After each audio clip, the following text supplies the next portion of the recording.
Well, good morning, good afternoon, and good evening, everyone. It's lovely to have you all here. Welcome to the third in our series on AI and global health. I am Colin Boyle. I'm the chair of the board of the Bay Area Global Health Alliance. It's an honor to serve as the host for today's discussion on the challenges of AI facing frontline workers. So the title of today's discussion is Empowering Frontline Health Workers with AI, Navigating Pitfalls and Possibilities. In our series, we have discussed a number of different applications potentially of AI in the global health context. And one of the most promising is really around frontline workers. Imagine how exciting it would be to be able to put in the hands of frontline workers the full knowledge base of the health system behind them and to empower those folks who are closest to the patient with the right information, the right algorithms to support clinical decision making. And yet we also know that frontline workers are often the last in the queue to get the new stuff, to get the exciting new technologies. And so there are many challenges before us in unlocking that potential. But my hope is that today's discussion will allow us to explore that as many pioneers are starting to break ground in that area, and we hopefully can learn from their experience. A little bit about the Alliance, for those of you who are new to us. The Bay Area Global Health Alliance is a global membership organization and network. We have more than 85 member organizations from around the world. Although our roots are in the Bay Area and our name has the Bay Area in it, we are really a global organization now with more than half of our members being based outside of the Bay Area. But we still do have a very heavy focus on technology. Again, back to our Bay Area roots and the role of technology in advancing global health opportunities and achieving innovation and better health equity as a result. So we serve as a neutral convener, a catalyst, and a connector brokering collaborations across sectors. And we engage a number of different sectors together, not just the tech sector, but drug companies, universities, nonprofits, impact investors, and others, with an eye towards working together. The theory of the case is that we'll be able to solve global health problems more effectively working together than individually. In our last session on this, last session in this series, which I do want to acknowledge and thank Pfizer for being our sponsor. Thank you, Pfizer, for your continuing support of the Alliance and this series. In our last session, we heard from Rebecca Dissler, who was at the time with the Patrick McGovern Foundation and is now heading partnerships for OpenAI, health partnerships at OpenAI, about the need for a more holistic approach to integrating AI and to really apply a a human-centered design kind of approach to thinking about AI solutions and applications.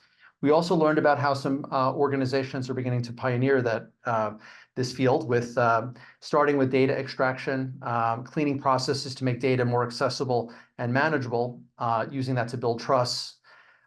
We've heard about organizations that have been able to move forward without perfect data, recognizing that all data is imperfect. And so a real invitation to begin to explore this area. And in the next hour and a half, we'll be in conversation with a number of colleagues from around the world who are working on this with an eye towards implementing AI tools with frontline health workers. So looking forward to the discussion and the engagement. Just a word or two about housekeeping, since we're all on Zoom together. This is a Zoom call rather than a webinar, and we deliberately chose that format because we want to foster engagement across the participants online. So please take advantage of that opportunity. Use the chat to pose questions to our panelists, but also to introduce yourself to other members of the community who are on the call. This is a real opportunity for networking across organizations that are just learning about this field and have a lot to learn from each other. In addition, I'd ask you all to please mute yourself so that way we don't have too much background noise, and use the chat for communication as much as possible until we get to the Q&A part of the discussion. With that, let me turn to our first speaker, and let me introduce Alina Early-Hodges. Alina is Assistant Director for Programs at the Duke Global Health Innovation Center. Alina is a researcher with a lot of experience in global health across a number of different organizations.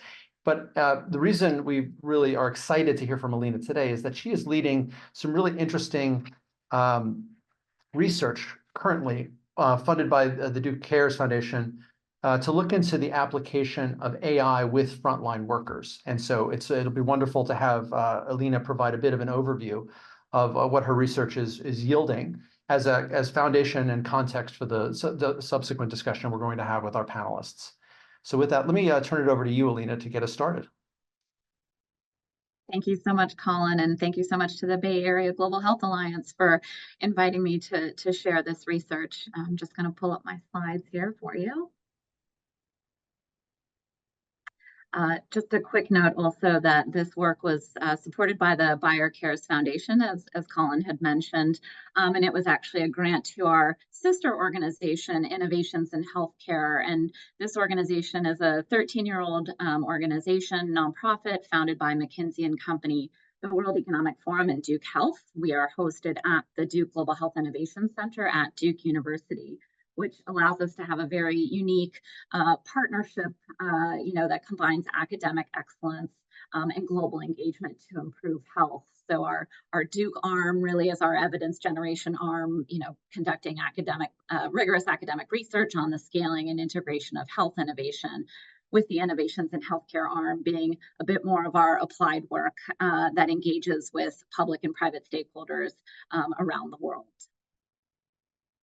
So to dive for a minute into our research, our focus was to look at the various models, the enablers, the barriers on how do we scale these actually quite nascent AI interventions and tools that are being used with community health workers in low and middle income countries.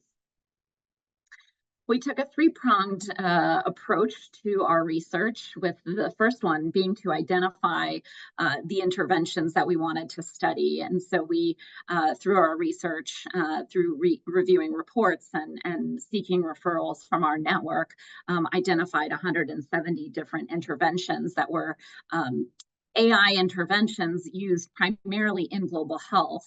However, we then narrowed that 170 by using our selection criteria here, which is that it is AI, that it is being used with community health workers in particular, that it isn't being used necessarily with nurses or doctors, but actually with that frontline health workforce, that the tool is being used in a lower middle income country, and that there is some evidence of the impact of these interventions that is documented.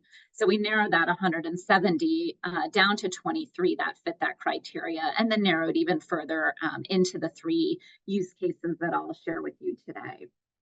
We conducted some key informant interviews to better understand these use cases in these countries, interviewing both the developer of the AI platform as well as the implementing partner that they had worked together with. So in terms of the 3 use cases that we identified, the first one is taking place in Nigeria, focused on strengthening community health worker adherence to clinical guidelines. The type of AI that has been deployed by ThinkMD and together with their implementing partner eHealth Africa is a supervised machine learning platform with Bayesian weighted algorithms that provides a clinical risk assessment. So really supporting those community health workers in Nigeria who have more limited training and helping them to adhere to clinical guidelines. The second use case took place in Uganda with Simprints as a developer and their implementer, Mobi Clinic. And this was a tool that helped community health workers appropriately identify patients using a facial biometrics platform. And the third use case that we identified took place in Rwanda with Outarray as the developer and Japaigo as the implementing partner, helping community health workers to improve malaria diagnosis by using, again, supervised machine learning to interpret the rapid diagnostic test results, and then using computer vision algorithms to identify and analyze these rapid diagnostic test images.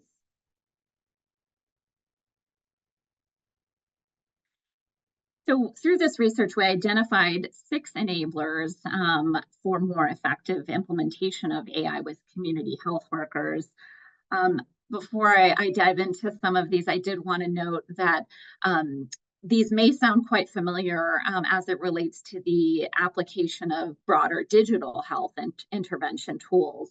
Some of them are quite specific to AI in particular, looking at the human-centered design aspect of the AI applications and thinking about the data that's required to train these algorithms and models. But they may seem quite familiar based on the broader digital health tool application. But the first and really most critical is that there is an engaged and prepared workforce to take on these tools. And we do know that community health workers want to be professionalized. They want to be skilled and trained and ready to act for their community. So really important to consider just how to better engage and prepare this workforce. The second focus around human-centered design.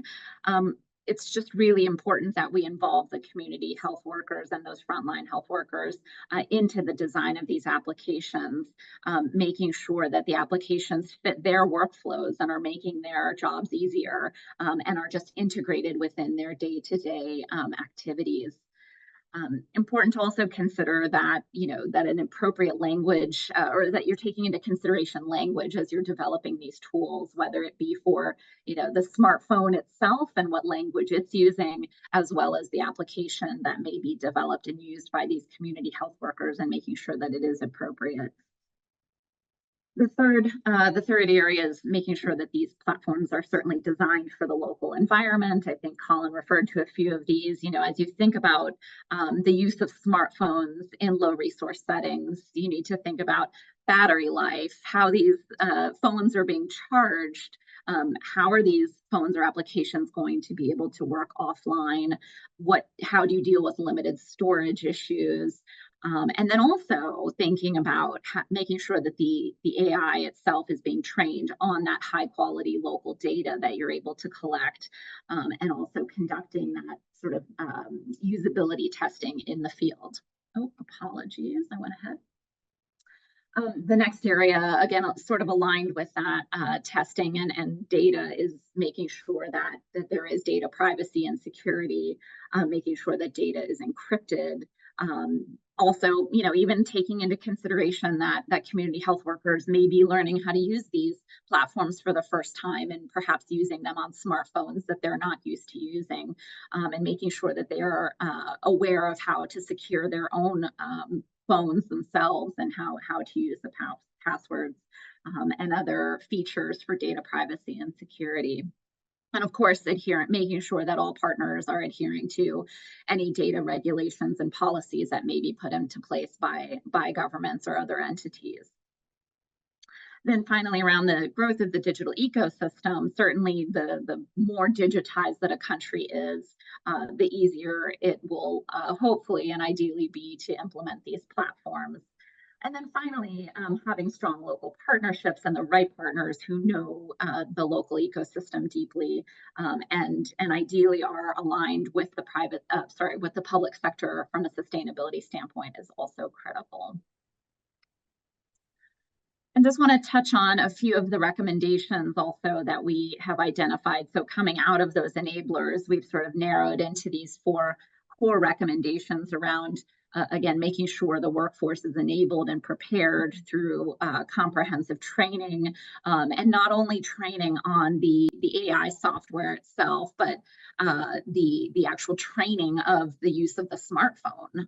Again, many of these community health workers have not had the experience potentially of using smartphones, so even that level of basic understanding is really critical. And in addition, when it comes to government support of community health workers, also considering the support of the professionalization of this cadre and compensating them as well is also very important. The second recommendation, again, is making sure that you understand the ecosystem. You're having and finding the right local partners, especially if you're not used to working in that type of environment.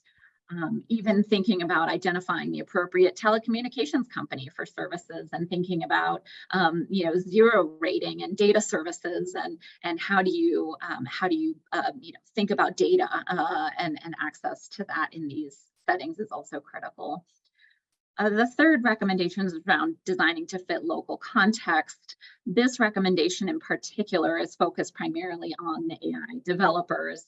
So as you're thinking about the actual development of the platforms, thinking about co-design again with the community health workers or whomever is the end user of the platform, and co-designing based on those local challenges that are being seen, making sure that you're addressing and understanding data bias, conducting that field usability testing and training on the end user environment is really critical. Again, as you're thinking about smartphone integration, again, all the points that I mentioned earlier, including building for the offline environment, thinking about language, not having additional hardware that may get lost or broken, are things to be considered as you deploy for these settings.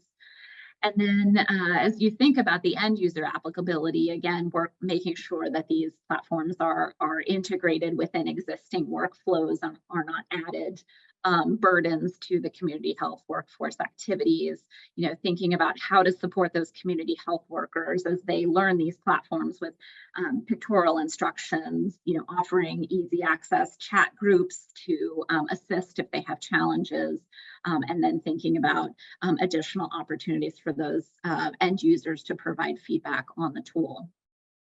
And then finally, being responsible with data, certainly, as I mentioned, adhering to data privacy and security regulations, securing phones, making sure that data is encrypted at rest and in transit, and just generally, again, making sure that you are adhering to all regulations around data privacy and security. And I will stop there. Thank you so much again for the opportunity, and happy to take any questions that the group might have. Yeah, thank you, Alina, and I look forward to sort of involving you in the panel discussion at the end as well. I think this research provides a nice foundation for a lot of the discussion that will follow. I did have one or two quick questions for you before we move on to our next speaker. One is you mentioned that a lot of the key elements that you described in your research or recommendations really do apply both to sort of traditional digital tools of garden variety sorts and AI. And I'm just wondering how you define AI. Particularly in the context of frontline workers. Some of the examples you use do kind of have algorithms, have facial recognition. Where do you draw the line between good digital tools and AI? Where does your definition start? Sure, that's a great question. I think for us in particular, making sure that artificial intelligence is solving a problem, it's answering a question, it is helping you to predict what may happen as a result of the data that you're inputting. I think for us in particular also, especially at the start of this project too, just diving into AI, given all the recent hype, especially around generative AI and sort of this deep learning, we really came to understand that the algorithms that are being used in these examples are all supervised algorithms. So, there are humans involved very much in the training of the data, in the learning processes, if you will, taking time to understand what the application is spitting out, is telling us. And so I think that was really an important finding for us that the supervised algorithms are playing a strong role here, as opposed to more of the hype around generative AI. Okay. Thank you for that. Super. Well, we'll look forward to kind of coming back to some of the themes you highlighted in our panel discussion, particularly around building an ecosystem that is supportive of this and engaging the frontline workers in a way that they are really kind of the people around whom the solutions are designed. But with that, let me pivot to our other speakers, people who are actually piloting these activities in contexts where they're having an impact on real patients and frontline workers. We have learned that unfortunately there's there's some protests underway in Kenya, and so one of our speakers from Kenya, Daphne Gunjiri, is unable to join us from Access Afia due to some internet connection issues. So we'll try to figure out if there's a way around that. But let me introduce our first set of speakers, Andrew Dembe and Raghav Minocha from Moby Clinic and from Simprints, respectively. Andrew runs Moby Clinic, CEO and founder of a really significant community-based organization in Uganda. And Raghav is the head of partnerships for Simprints, which is a member of the Alliance, but also a tech startup focused on digital solutions and AI. And so the partnership that they have formed presents an interesting case study. So with that, I'll turn it over to Andrew, I think first to speak a little bit about the work you guys have been doing in Uganda. All right. Thank you so much, Colin. I'm very excited to be a part of this panel and to be sharing with colleagues that are very passionate about digital health. My name is Andrew Dembe, and I'm from Mobi Clinic, Uganda. And at Mobi Clinic, we're a digital health organization wherein we build digital tools that support the work of community health workers. And essentially, our tools enable the efficiency and effectiveness of these community health workers in the course of their service delivery. And we have a tool, Mobi Clinic app for community health workers. And in this tool, we have the Mobi Chat, which is a digital safety net. Essentially, it is an AI chatbot that has studied the patterns of interactions between doctors and these frontline workers. And so it also gives the vicinity of guidance to community health workers when they're in the course of their delivery, when they are stuck. And so at the end of the day, this gives them a range of options whenever they're doing their work.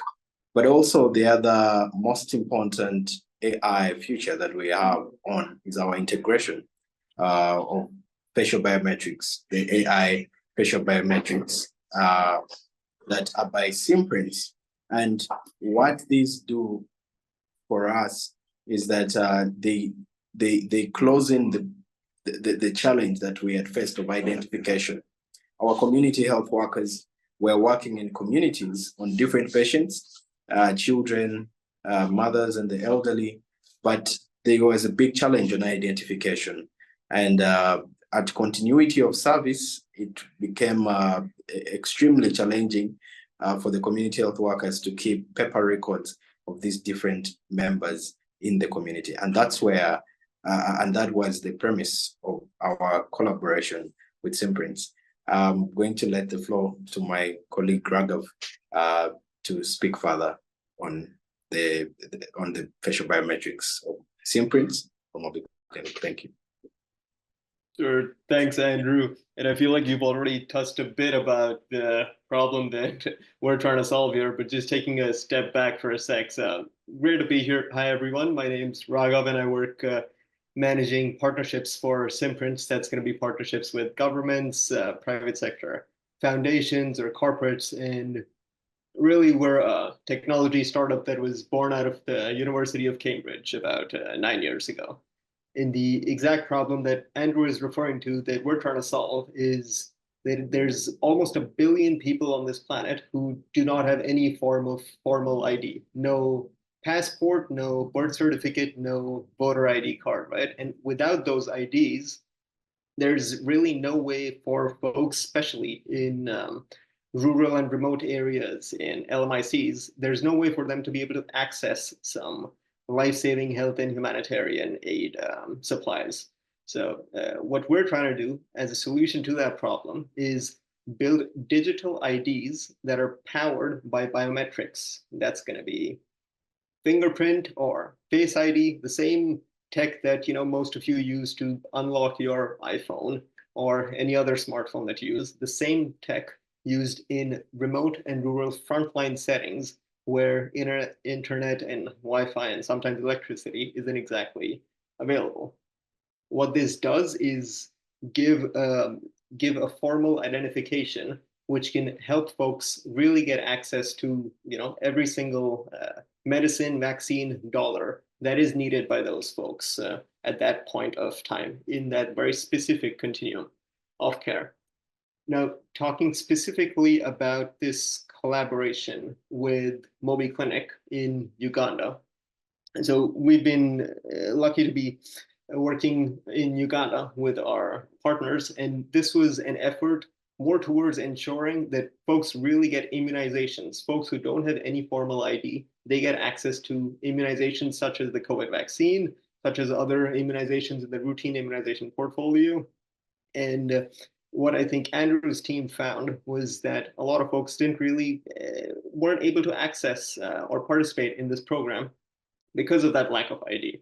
So what we did was put together a solution, a technical solution that's worked in a bunch of other places that can be used. So Face ID, which would be powered by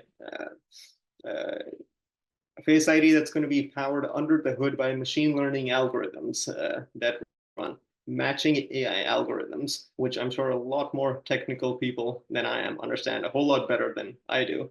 But what we did was put this solution together in an integration so that every single vaccine that Moby Clinic and Andrew are out in the field trying to make sure that every single vaccine is really going to the people who need it most. Now, some of the results from some of this work, I'd love to dive into that, but in keeping it very short, I will say that the time it took to identify and to enroll patients, that's the biggest saving. That's the biggest time saving and efficiency gain that we found out. I think on average, it took frontline workers about 13 minutes or so to enroll a new patient.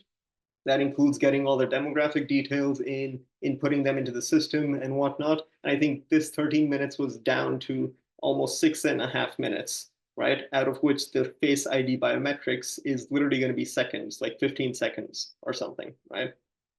And on subsequent visits, when a patient is returning or a client is returning to the facility, we saw that subsequent identification, which previously used to take 4+ minutes of either scrolling through an app or rustling through papers trying to find the exact same name or whatnot, that was down to seconds. I think 18 seconds on average or something. So that really means that frontline CHWs can see more and more people in the same day, more and more clients, and it really helps with the efficiency of their day. Of course, a lot of this work comes with a bunch of challenges. I'd love to talk more about privacy, data security, building for context and whatnot, but I think this is a great discussion to be had, and I'm going to hand it back to Colin because I'm sure there's going to be plenty of opportunities to get into all of those areas as well. Thank you, Raghav. Thank you, Andrew. I do have a couple of questions before we move on to our next set of panelists. So the ability to kind of track people who are hard to track, who we often lose to follow-up, or who it's a hard time, it's hard to know whether they get their full dosing on vaccines or things. Really, really powerful, potentially. Similarly, there was a comment in the chat about linking this facial recognition and IDs to other government services, education, social benefits. So a lot of potential good. And I'm sure many people in the audience also have a little bit of a worry in their tummy about, okay, Uganda, marginalized populations, how do we know that this kind of facial recognition and patient identification information isn't going to wind up in proper hands or be used inappropriately? And so my first question to you is really about how you both protect against that from happening, where people are actually made even more vulnerable. And secondly, how do you persuade people that is in fact the case, that their information and their data and their identification is not going to be used to harm them in some way? Great question, and exactly the kind of questions we should be asking. Quite frankly, if any potential partner is not talking about privacy and data security, that's a bit of a red flag. But yeah, I'll take a swing at both of the questions, and then I'd love it, Andrew, if you can jump in later and add to what I answer. On the privacy and data security front, so Simprints itself, of course, not going to store any personally identifiable information. So no name, date of birth, none of that information is stored with Simprints. What Simprints does is practice and implement a practice called data siloing. What that means is the template of the fingerprint or the Face ID would be stored separately from all of the personally identifiable information. A template means the fingerprint would literally be extracted and converted into a string of 32-bit characters, and that's going to be stored with Simprints, and the local implementing partner or the local Ministry of Health or whoever the partner on the ground is, Moby Clinic in this case, would be storing the demographic information. So this practice of data siloing actually won us the World Bank's Mission Billion Prize in just promoting the use of protected templates. Of course, all of the data we work with is going to be encrypted in transit, in storage as well. So there's a lot of laws that need to be followed in this place. What we do is we're going to follow European GDPR, which is the global data, the strongest, most stringent data protection guidelines right now. And in places where no laws exist right now or are in draft, especially in a lot of the areas that we work in, we try and follow GDPR for those places as well. So if there's, let's say, no current local law in a certain country, so I think Uganda right now has a draft law, and it's not fully implemented on privacy and data protection, right? So that's what we try and do, GDPR over there. So hopefully that gives you some sense of privacy and data security. Of course, there's a bunch of other interesting tidbits like informed consent and other things like some of the template protection work we're doing with the ICRC and the Red Cross in humanitarian efforts as well. But hopefully that gives you some idea of privacy, data security, and just how important it is. The second part of your question, and Andrew, I'd love it if you could chime in after this as well. The second part of your question was around how do you convey to potential partners the importance of this and convincing them that we are the right ethical people to do this, right? In an ethical and inclusive manner. So it's going to be putting credibility forward, right? So we've launched a bunch of white papers in collaboration with the FCDO and with a bunch of the partners that I mentioned previously as well, the Red Cross. And I think this credibility helps convey the message for a lot of partners who, like myself, don't actually understand the actual under the hood technical bits as well, right? So I'd say it's credibility that helps us convey. Andrew, anything to add? Yeah, sure. Thanks, Raghav, and thanks, Colin, for the question. So I will start with the second question, which is about how do we, in the community, explain to the patients, the community health workers, about the use of this technology. So one, we deploy really very robust community sensitization of the key stakeholders, the leaders, and the religious leaders as well, but also working with authorities who firstly appreciate what the technology is about, and that it's meant for a noble purpose, and that increases its acceptability.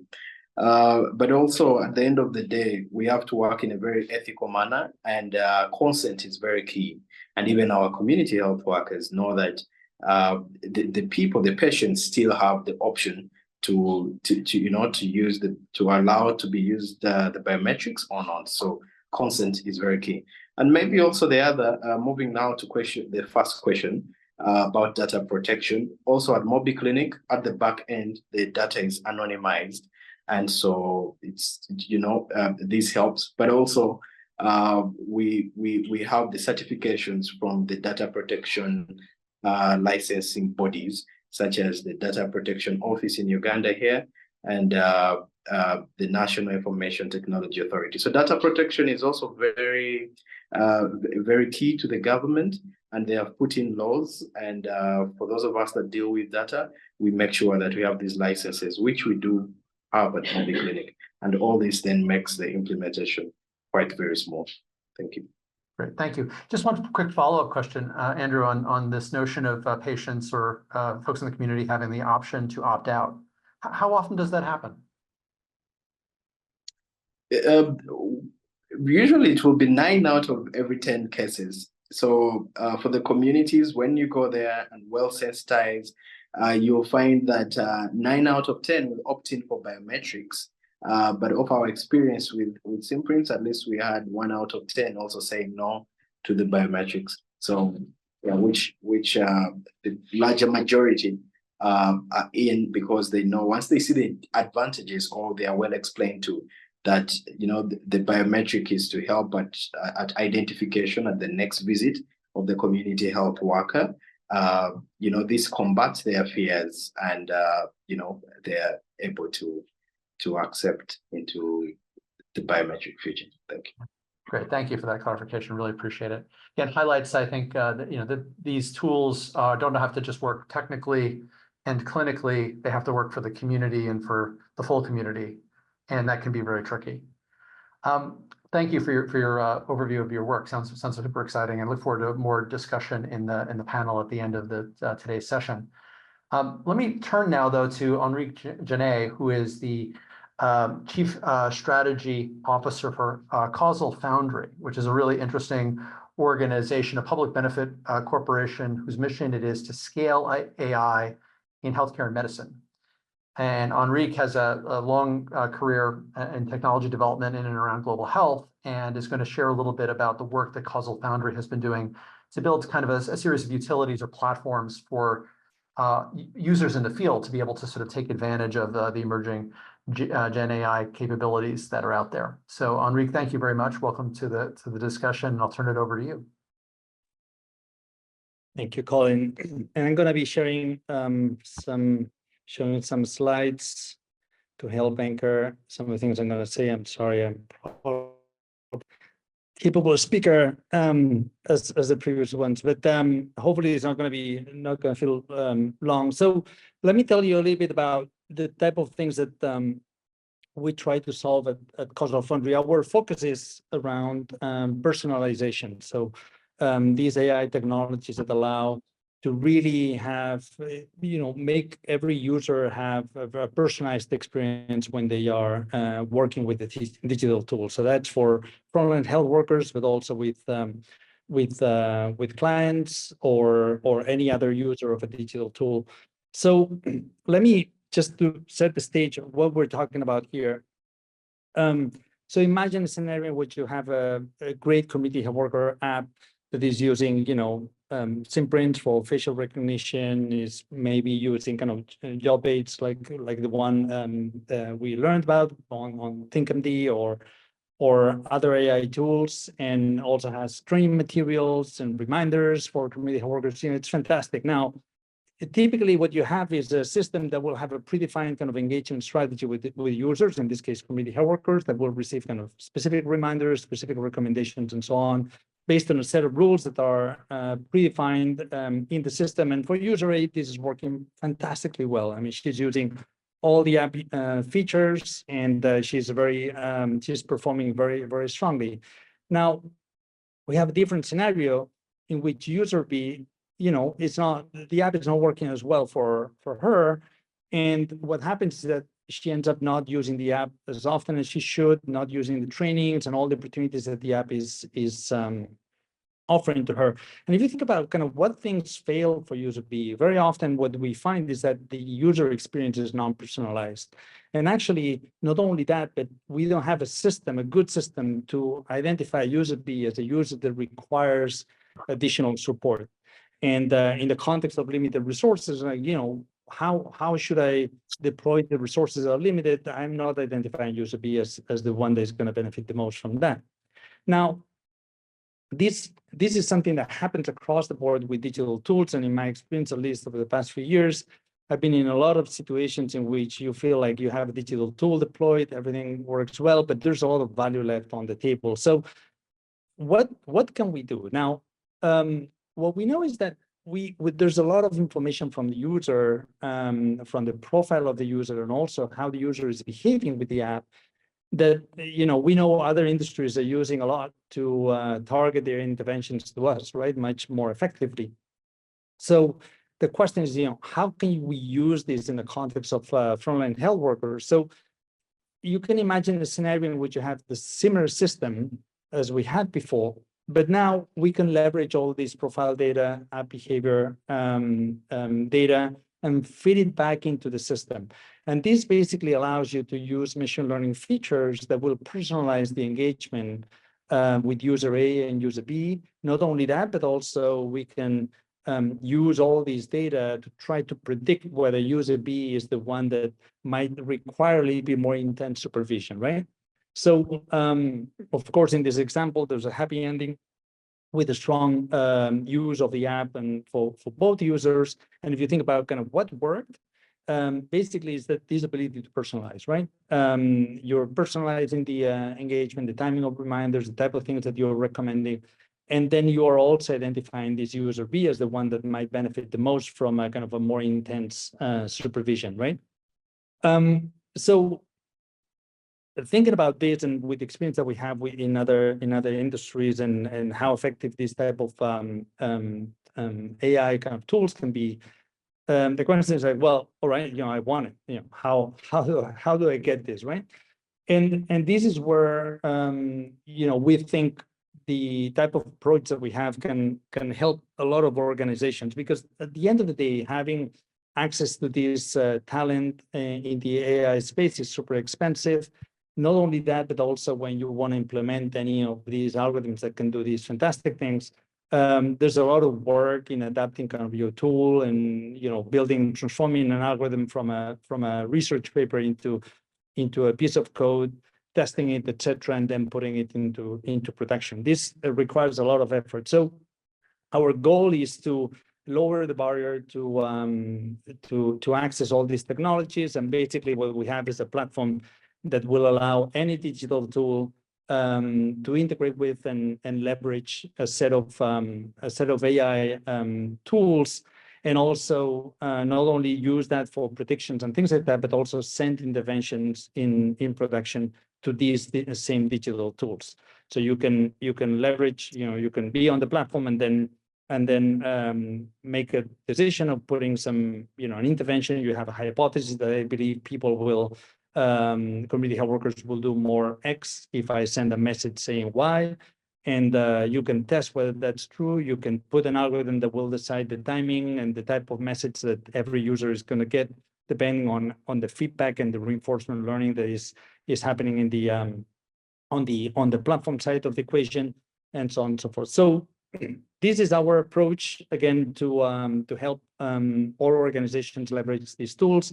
And basically what we're talking about is 4 different type of kind of models and algorithms that will allow to, one, do time to event prediction. So I want to predict the user that is going to stop using the tool, is going to decrease performance, etc. So I can direct interventions to that individual. Or maybe if I have information on the clients, on the patients, I also want to make predictions of what patients are going to benefit the most from kind of a stronger follow-up and things like that. So time to event predictions. The second thing would be recommendations. So I have for example, an excellent e-learning platform, and I want to be able to recommend the most interesting e-learning kind of module to the community health worker that is going to benefit the most from that, based on the behavior of the community health worker, type of patients that he or she is taking care of, and so on. So that would be a recommendation. Algorithms. The third would be adaptive intervention. So what I was talking about before in terms of precision nudging, sending the right message at the right time to individuals. And then the last thing would be resource allocation. There's something that I know is great that everyone could benefit from, but I have a limited budget. I cannot call everyone. I cannot see everyone. And I just want to know how to prioritize my community health workers, or for community health workers, how they can prioritize patients. So there are specific algorithms that will allow you to do that. And basically in our platform, we have a number of algorithms for each of these buckets, and it's a toolbox. So you can, if you have a hypothesis, you can, with no coding, select one of these algorithms, select the traits that are going to go into the algorithm, put it into production, or select a small cohort because you want to try it out before and see whether the result is what you're expecting. And if that's the case, then you can put it in production, or otherwise you can try with something different. And we're working with a number of partners across mostly African countries, also in Indonesia, and some emerging work in India. Very happy to talk more about this, and pass it over to Colin. That was just a short glimpse on the work we're doing. Thank you, Enrique. That was super interesting. And I think as a kind of platform that others can access rather than invent from scratch, I think you and your colleagues have something potentially of great interest to members of the community and beyond. I did have a couple of questions, and I think Alina also has a question for you, and then we'll ask you those and then maybe pivot to the panel. When you were talking about personalization and users having different needs and the ability to kind of personalize the experience, that struck me as being very useful and appropriate for patients, because all patients are different and meeting them where they are. I was wondering if that applied as well, or if you intended it to apply as well to frontline workers, where some degree of personalization is helpful, but we don't want people personalizing kind of clinical decision-making. I think there's that's a highly regulated space. And so I'm just wondering if you can comment on how far the personalization goes, particularly given the additional cost and given the kind of clinical risk. And then I'll have Alina take the next question. Yeah. So so there are going to be a number of personalization options that are going to have more kind of clinical elements to it. But a lot of them are just about, frontline health workers, you want to improve their performance. What type of messaging, what type of reminders can help improve their performance? Typically, you would do in a study and say like, oh, I had 3 different messages, and the study showed that 70% this message A worked. Say, why are you discarding kind of the other 30%, right? I want to be able to pick the right message for the right person. So that would be one type of personalization. And then there with patients, this is particularly important when you think about, for example, chronic patients, in which you want to ensure they're keeping kind of their adherence to treatment, to lifestyle and things like that, and you're nudging them, you're providing them with content and so on and so forth. You want to be able to learn, what works for each person. Maybe for you, it works saying like, oh, your life is in danger, because you respond positively to messages that are a threat to your life. Some people respond better to messages that are going to be kind of more optimistic and say, like, hey, there's an opportunity for you to, live a healthier life. You can have algorithms understand kind of what works best for everyone based on the feedback that they're getting on kind of what behaviors you have with that app. So those are kind of a few things that are not clinical, in which you are in a space is harder, and that requires a little bit more kind of care. So I'll stop here. Great, thank you. And then Alina, I think you had a question as well. Thanks, Colin.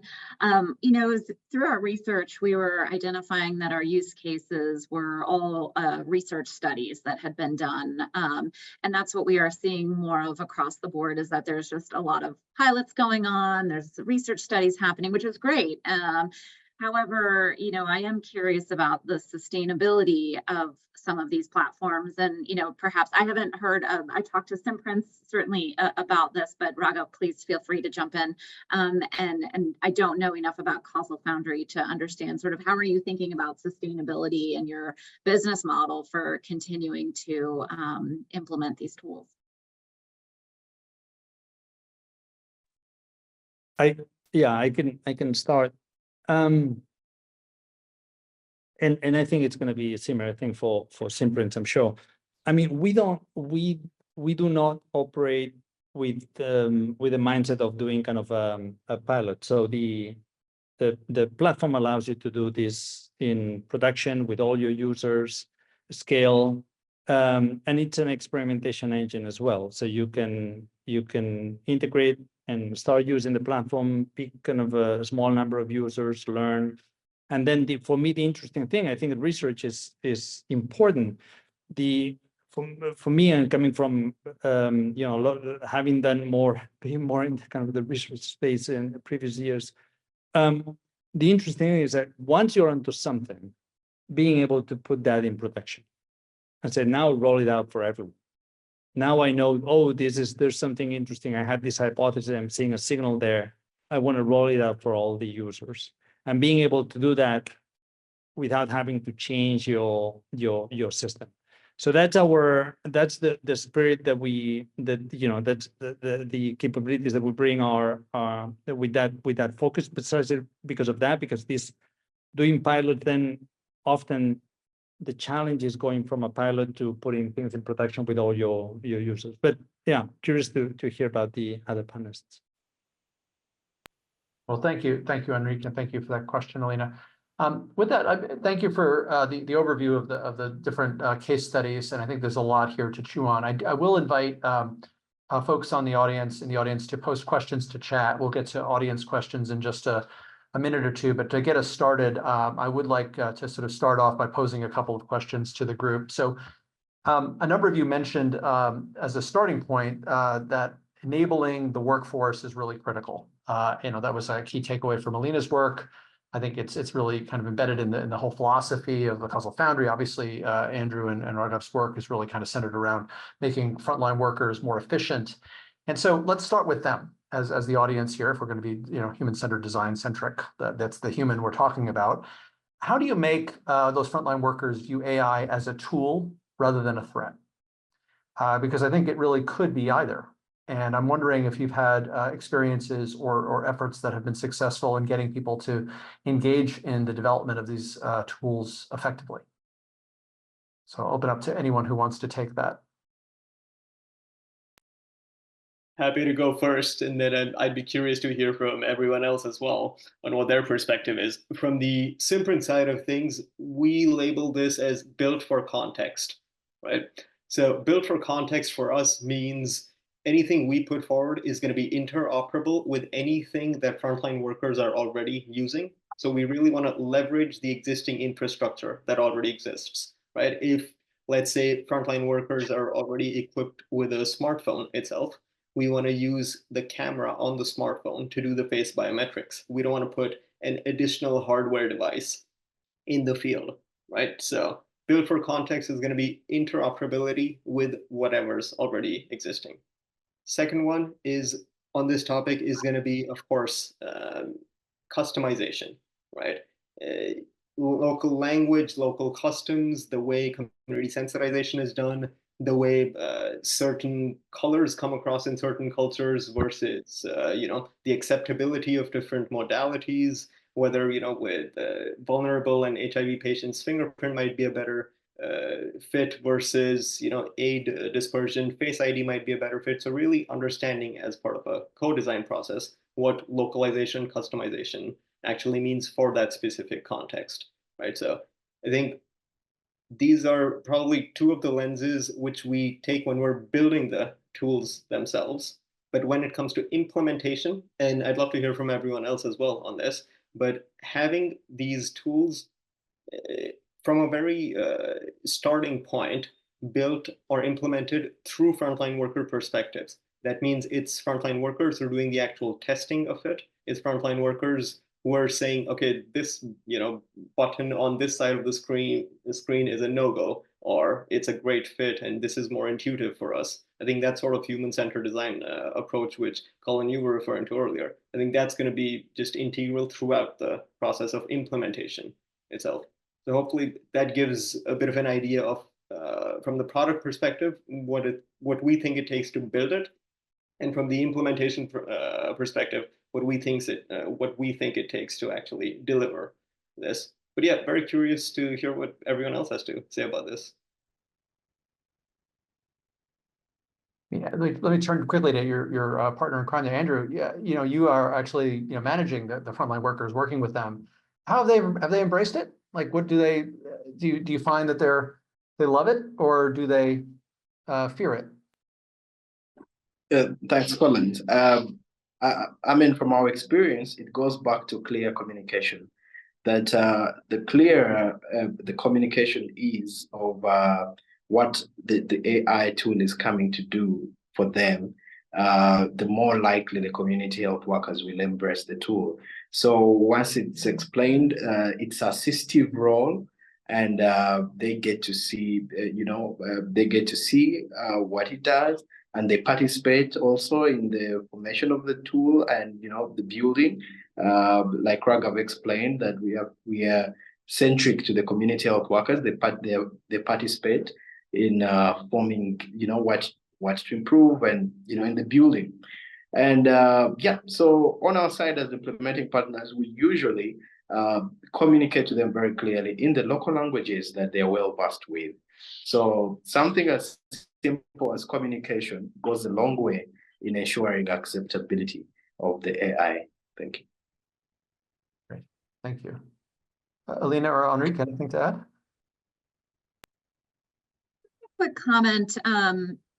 in terms of fearfulness of AI, I think there was a study done in India a couple years ago, trying to assess how community health workers were trusting of AI tools.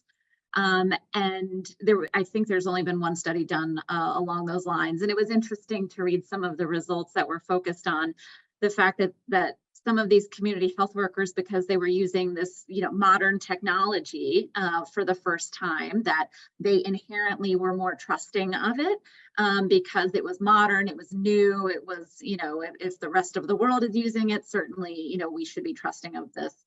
So it was just a really interesting study, and because that makes me a little bit fearful for people using some of these tools, if they're not built properly, they're not following data privacy, rules, it causes me some concern. But again, it was one study in one location. So I don't want to, generalize to all of these populations, certainly, but just something to pay attention to as well. That's particularly alarming given the black box nature of some of the algorithms, where it's not entirely clear how they come up with the conclusions that they've come up with. But Enrique? Yeah, I mean, a couple comments. One is on the human-centered design element. I mean, for us, very often we're trying to improve kind of the engagement and the use of the app by community health workers or by patients.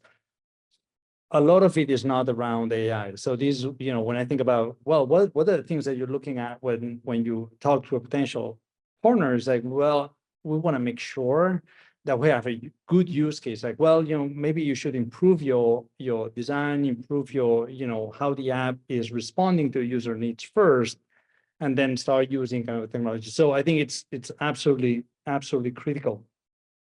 And my experience in terms of how healthcare workers adopt these type of tools, and they are very fast doing, I would agree with Alina.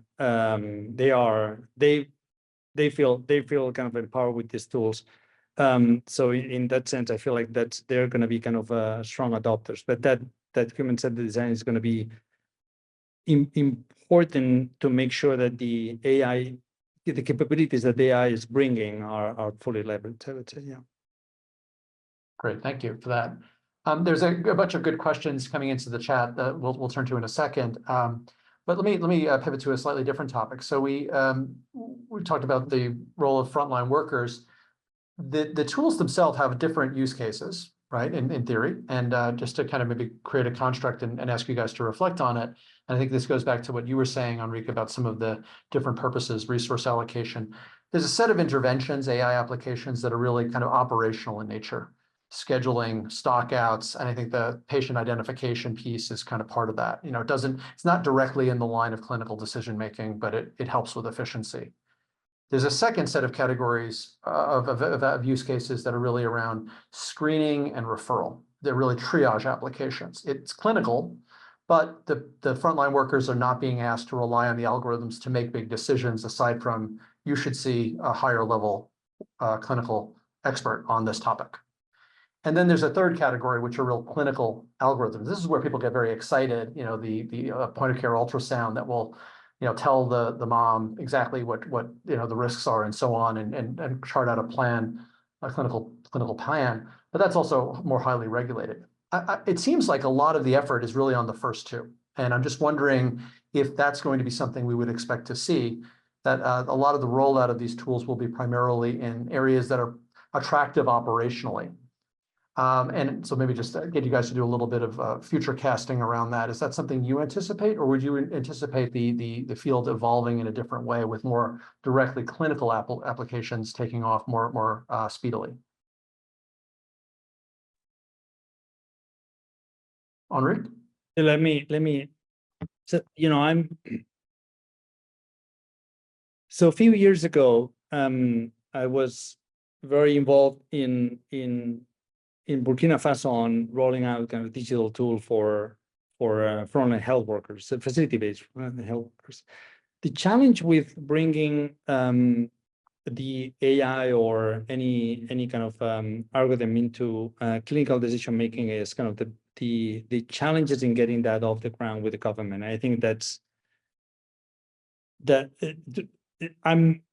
it makes me wonder where the right trade-off is. The tool now in Burkina, I mean, now there are security issues, but it was rolled out to almost 100% of facilities in Burkina. That wouldn't have happened with an experimental kind of clinical decision kind of tool. That wouldn't have happened. The fact that we're using IMCI and so on and so forth, that really lowered the barrier to get that. So I think my sense is that I agree with you, that's gonna be the last thing to come on board. And I think probably if you think about where the value, a lot of the value is, a lot of it is gonna be the screening, the triage, making sure the community workers are performing strongly, that you have all of them doing as many visits as possible. You know, we have a lot of heterogeneity in terms of the performance of community health workers across the board. You know, let's make sure, you know, they're not cheap. Let's make sure they're performing very strongly. They're doing the right thing with the algorithms that we have out there. And if we get that, I will be very, very happy already. And then we can start thinking about, okay, you know, where's the big bang for the buck on the clinical decision-making kind of process. Over. Thank you. Reflections from others? No, thank you, Enrico. Raghav? Yeah, I'd agree. I think big bang for the buck, at least for the next few years, at least the way we see it, is going to be in the first two buckets, Colin. The third one, to me right now, seems really far off. Of course, you know, we want empowerment of frontline workers to be able to, you know, look at an image in front of them and be able to make those decisions in real time. That would be ideal anywhere, not just the LMICs where, you know, some of us work in. But it's the first two buckets where I see a lot of potential right now, because in a lot of areas we're working, it's not even digital records. We're still paper-based in a bunch of different areas, right? In point of care referral systems, we're starting to integrate some of our open source stuff with Twilio for an SMS referral system, right? That's early days, and that's going to be scaled to the country of Ghana. That takes years and years to do. But you know, if it starts today, it's going to take years to do, and the holy grail, which is your third bucket, is going to be another bunch of years to come. So I still see we're very, very early in this process, and as great as it is that we see the end goal, as great as it is that we see the ideal version, I think there's going to be some getting there. There's going to be some to get us there. Great, thank you. Alina, yeah. To say that I mean, I think it also depends on the scope of work of the community health workers as well. But I absolutely agree. I think all of the recommendations as well that I've read are focused on, you know, these process improvements or process optimization opportunities of AI, in particular with this workforce. I mean, there is an example, the Outeray example, you know, where where they're using AI to read the malaria diagnostics.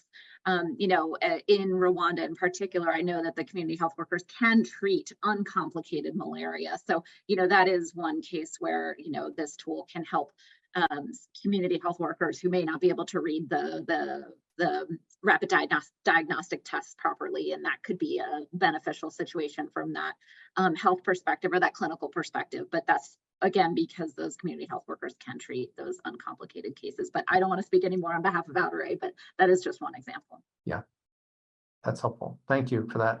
One more question before we open it up to the audience and the questions, and I'm going to steal one that was kind of posted in some of the chat, which is really around outcomes. So how do you think about outcomes in this context? And again, it may vary by different application and use cases, but I'm just wondering how the outcomes are being tracked in your experience, and whether we would expect that to be a key driver of additional funding going into this space. Like, are you hearing funders with particular expectations for outcomes or maybe output metrics that are relevant if we're talking about operational efficiency rather than clinical outcomes?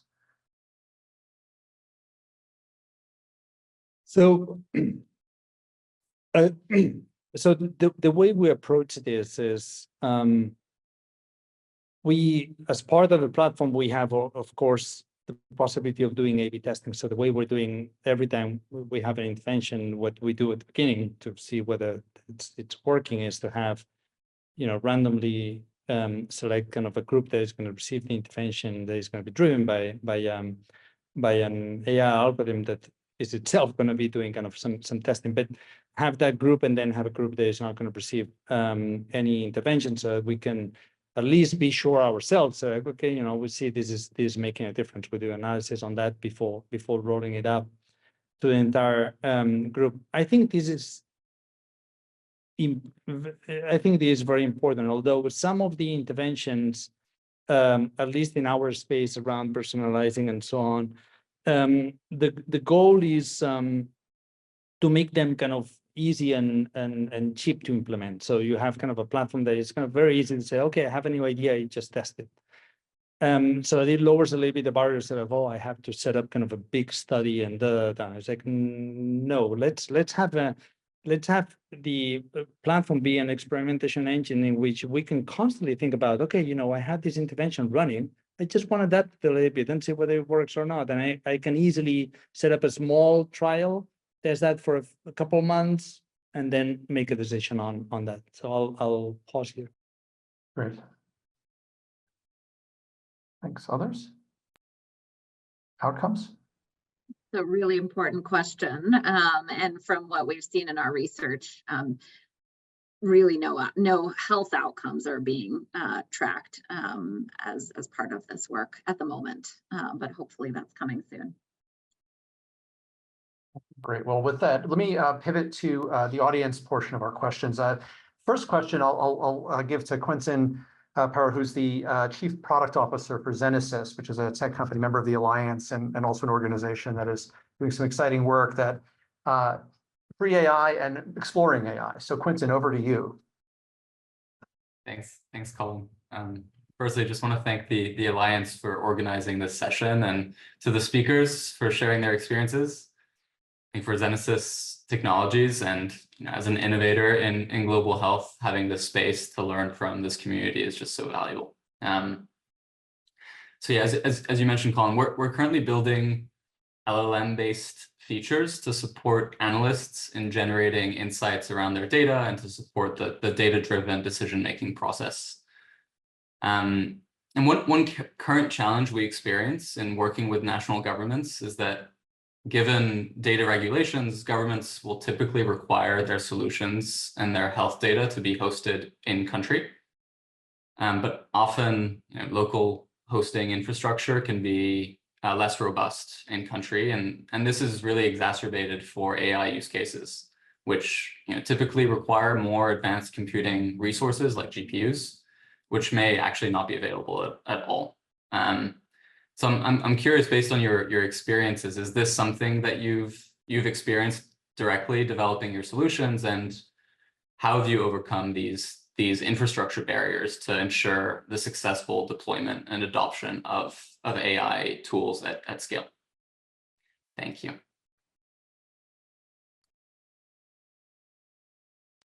Such a great question.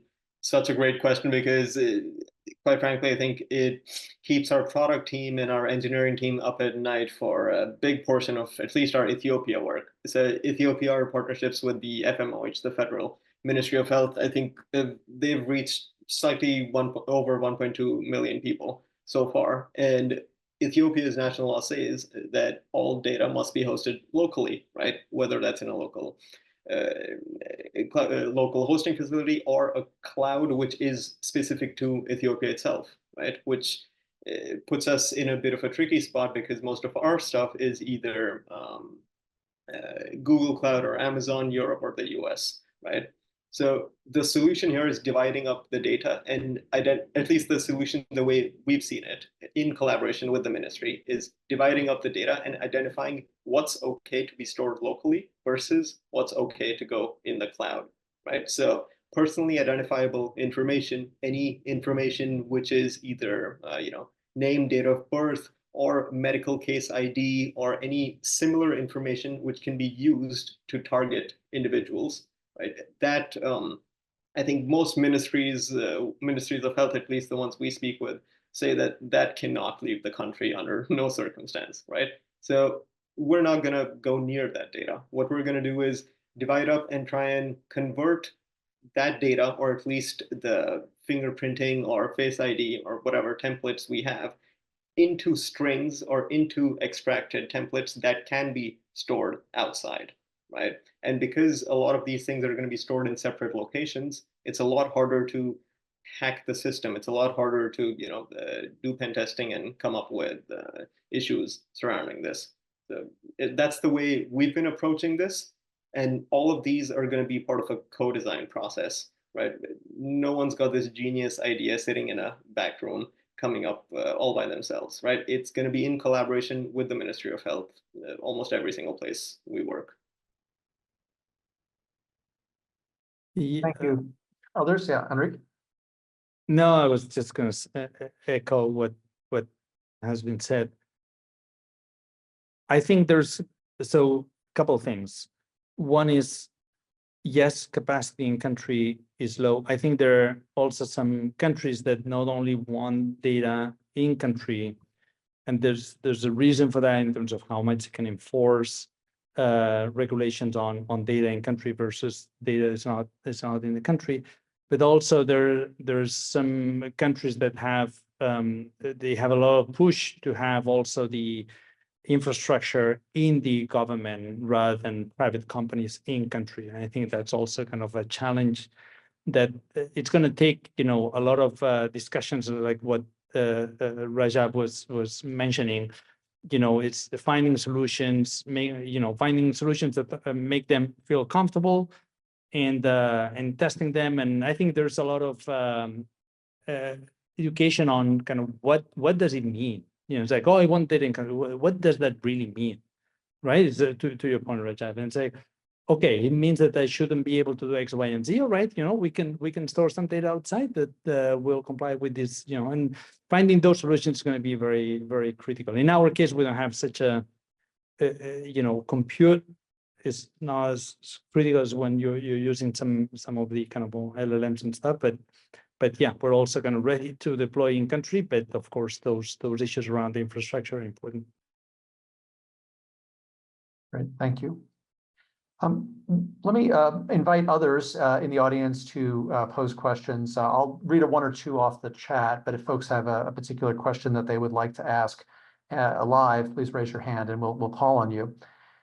In terms of the other questions, there was you mentioned here both the challenges of Ministry of Health. I'm just wondering if there are best practices you guys have encountered or seen around getting a bit of a warm reception with ministry officials on these issues. I think the co-design components are really critical, but in the absence of effective government support or partnership, I can imagine a lot of these pilots not going anywhere, or even the pilots not getting off the ground. And so are there specific practices that you would recommend to others on the call who are considering approaching their various sites with AI related programming or pilots?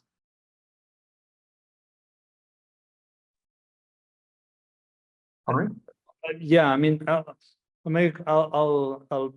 put Andrew on the spot in terms of, I think for us is working with partners that get it, that have that strong relationship with the government and authorities, and they understand, and they are there for the long run, right?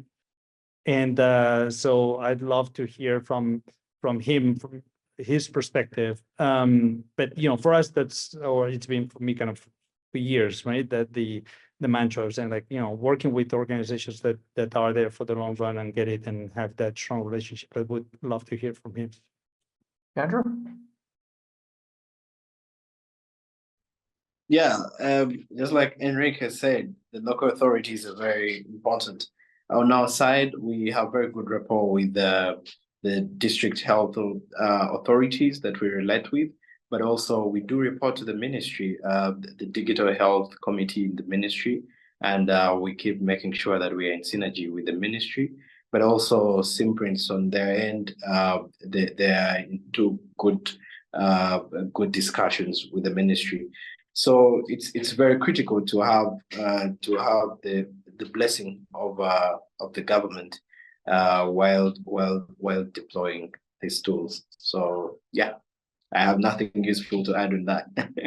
Thank you. An evergreen issue, I'm sure. Well, great. Terrific. One last question, maybe to sort of start to close with. This is the sort of activity that no one organization is likely to have all of the capabilities in-house to do, right? This is a combination of technological, cutting edge, clinical insight and relevance, community understanding, and relationships and trust. Hard to find in any one organization. So hence partnerships. And I know Andrew and Raghav, you guys have struck one, but I'm wondering what's different about forging a partnership in the AI space relative to other types of global health partnerships? Is there anything in particular that you worry about here, just based on the nature of the technology or the challenges it presents in the context of frontline workers, or perhaps even more broadly? Let me start with Andrew and Raghav, I guess, since you guys have the one partnership on display here. And this is not an invitation to complain about your partner, as much as to sort of describe perhaps what worked or how you found each other and what made it a good fit. Sure, happy to go first, and Andrew, would love your thoughts here as well. So from our perspective, who's aligned with our priorities, right? That's what we approach this with. And the quote unquote criteria we're going to go through is going to be, first, who's got a technically savvy team that can take a bunch of our open source tools, run with it, and actually implement them, right? Surprisingly, there's not that many organizations out there, even though, there's a lot of great pilotitis, as we were talking about earlier. There's a lot of great pilots being done, but not a lot of that work is sustainable. And as a consequence, not a lot of companies can take a lot of open source and open standard tools and actually implement them. So that's the first mark, right? Finding a partner that's technically savvy. Second, and the one that is the most important one, who's got the local relationships? Who knows the community health workers best, and who's worked with them before, and who holds those relationships in those communities? Because to us, that's the most important part of the entire program or the entire implementation, right? Third one is going to be who's embedded within the ministry, or who does the Ministry of Health endorse, right? Moby Clinic was one organization which our Ministry of Health partners wanted to learn more about, and they wanted to know more about. So they suggested we should work with Moby Clinic, and that worked out pretty well for us. So I'd say those would be the things we look for, at least in a partner. And Moby Clinic's been fantastic to us, really leading a lot of the implementation and a lot of the wins that we've seen from the ground. But not just that, also looking at what are things to learn and what are some lessons straight from the horse's mouth, straight from the field itself. So it's been great to be in close contact. I'm actually going to be in Kampala next week for some of our Ministry of Health meetings. And yeah, looking forward to seeing the team there as well. Great, thank you. Andrew, from your perspective as a kind of someone at a community level, I'm curious how you view partnerships. All right, so for us on the tech side of things is that the technologies ought to be interoperable, such that, the addition of the tool doesn't cause any technology havoc. But, when we complement each other, what we have vis-a-vis what Simprint had, and when we bring it together, it's a stronger product. So yeah, mainly on the technology and the clarity of value that the other team is bringing, and also what we're bringing on table. For instance, in our collaboration, at Moby Clinic, we have the robust and well-trained network of community health workers, and the tool that was there to be integrated. And then Simprint's technology was solving a major challenge for us, which was identification.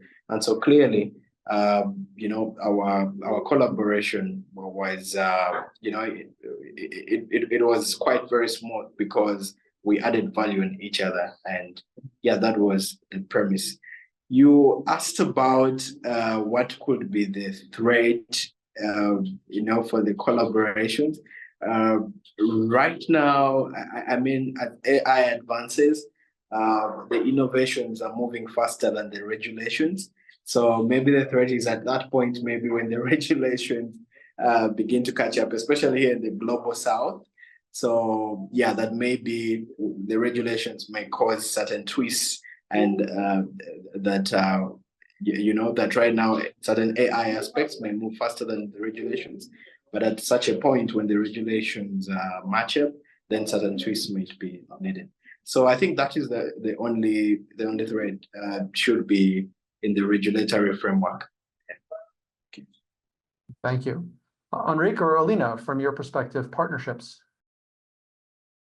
So a couple, the way we think about it, a partner that has the right relationship, what we're talking about, right relationships, that gets it, that has kind of reasonable, strong operations, reasonable technology, so the AI can make a difference, right? And a very clear pain point to begin with. I think that for us is super important. So we're not beating around the bush here. It's like there's something really important that you want to solve. Let's get in and solve it. Let's not lock you in with us as a provider. You know, it's like let's build that trust that takes time by trying to solve an important pain point that you have. Very helpful. And Alina, thoughts from you on this? As someone who's studied the field, partnerships must be emerging all over the place. Any observations or thoughts about what will make them successful? Nothing to add to what was already said. Okay, fair enough. Fair enough. Well, great. With that, let me try to wrap this up and then turn it over to Sarah Anderson, our executive director. First of all, I want to thank our panelists here. Appreciate all of your experience and insights and your commentary. I think the audience learned a great deal. A lot of takeaways. I mean, I think for me, the main points are, one, the importance of the key stakeholders here, which are first and foremost the frontline workers, and second and also foremost the Ministry of Health or government officials who will be involved in shaping a lot of this. So making sure that those audiences are well attended to in the design of solutions, in the identification of the pain points, like Enrique just said, in the kind of understanding how to make this work for them from a personalization or customization standpoint. All of that's really, really critical to getting these things to be used well and effectively. I think we also saw that partnerships matter, like bringing different capabilities to bear is going to be very important to the success of these initiatives going forward. And that we're in very early days still. I think it's still very much in the research phase, lots of pilots, lots of interesting things to explore and investigate and learn from, which means a couple of things. It means having good metrics in place, outcomes or outputs, so that way we can learn from what's being piloted and not make mistakes and not recreate mistakes. And second, fora like this, where people can share their experiences and learn from each other. Because so many of these efforts are happening in different places, and it would be terrible if we all learned the same lessons for the first time in the same painful way, as opposed to learning from each other to do it, to skip over that painful learning part of the process and get to the better solutions. So again, thank you to all of my panelists, and again, thank you to Pfizer for sponsoring this Bay Area Global Health AI and Global Health series. With that, let me turn it over to Sarah for some parting comments. Yes, thank you so much, Colin. I really appreciate it, and appreciate your summary, and to Alina and our panelists, Andrew, Raghib, and Rick, for sharing your learnings as we all begin to navigate these challenges. If you know the Alliance, you know that we are very intentional about creating a trusted environment for candid conversations. And we are super grateful to our presenters today for being so open about their learnings and sharing their learnings with all of us. As Colin just said, I do want to thank again, a big thank you to our lead sponsor, Pfizer, for supporting this whole series. And if you go to our website, you can find some of the other talks that we've been having. What we have next is we hope to see many of you at the UN General Assembly in New York in September.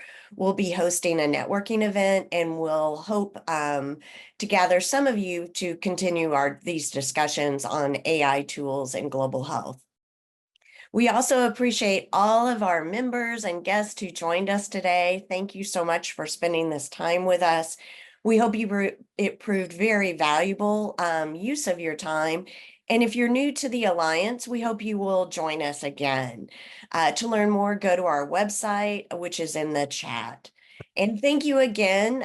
It's just been a pleasure really listening to all this. It's such an interesting field, and we wish you all a wonderful rest of your week. Thank you so much.